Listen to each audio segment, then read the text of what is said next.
Locating places on the Earth. Introduction. Why maps matter. Imagine you are visiting a friend's house for the first time. You may not know the roads or turns, and without help you might get lost. This is what happened to Meera when she went to her friend Priya's birthday party. Her mother gave her a neighborhood map and explained the way.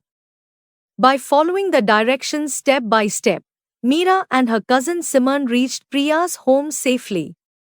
This simple story shows how useful maps and directions are in helping us to locate places. What is a map? The word map comes from the Latin word map, which means sheet or napkin. In the past, maps were often drawn on cloth, leather, or parchment. A map is a drawing of the Earth's surface, or part of it, on a flat sheet of paper. It shows places in reduced size but in correct proportion by using a scale. Maps help us to understand the world and find our way from one place to another. Types of maps. Maps can be grouped into three main types. Physical maps. These show natural features such as mountains, rivers, seas, plateaus, and plains. They give us an idea of the physical landscape of an area.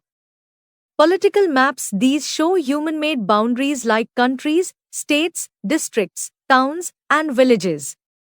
For example, a map of India showing its states and capitals. Thematic maps. These focus on one special theme, such as rainfall, population, climate, or transport routes.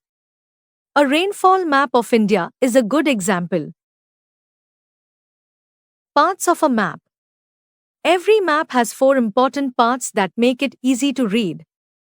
Title. The title tells us what the map is about. For example, Soil Types of India shows the distribution of soils. Scale. The scale shows the link between distance on the map and the actual distance on the ground. Small-scale maps show large areas like countries or continents but with fewer details. Large-scale maps show small areas such as a city or village in great detail. Direction. Almost all maps show an arrow pointing north, marked with the letter N. With north fixed, the other three main directions are easy to find: south, east, and west. These are called cardinal directions. The in-between directions, northeast, northwest, southeast, and southwest, are called intermediate directions. Conventional symbols. To save space, maps use small signs and colors called symbols. These may be line symbols for roads or railways, point symbols for wells or buildings, or area symbols for forests or farmland. A legend or key explains what each symbol means. Maps and globes. Maps and globes both show the Earth, but in different ways. A globe is a miniature model of the Earth. It shows continents and oceans in their true shape and position. However, globes are not easy to carry around. A map, being flat and portable, is more convenient, though it may slightly distort shapes and distances. Latitudes and longitudes. To find the exact position of any place, we use a system of imaginary lines.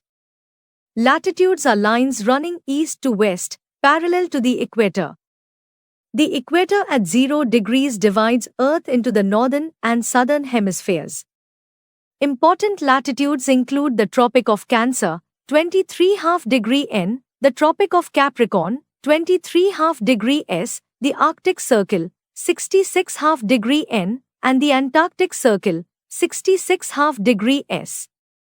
These latitudes divide the Earth into heat zones.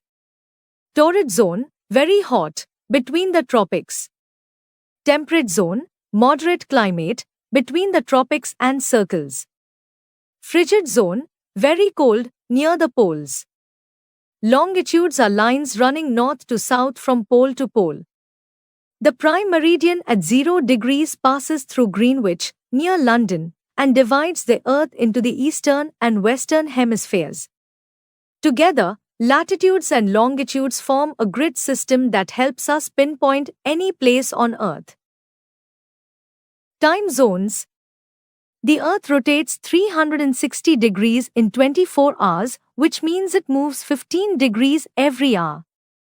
As we travel eastwards, the time becomes earlier, moving westwards, the time becomes later. This system creates 24 time zones around the world. In India, one standard time is used for the entire country. It is based on the longitude of 82.5 degree E, which passes near Prayagraj in Uttar Pradesh. This is called Indian Standard Time, IST.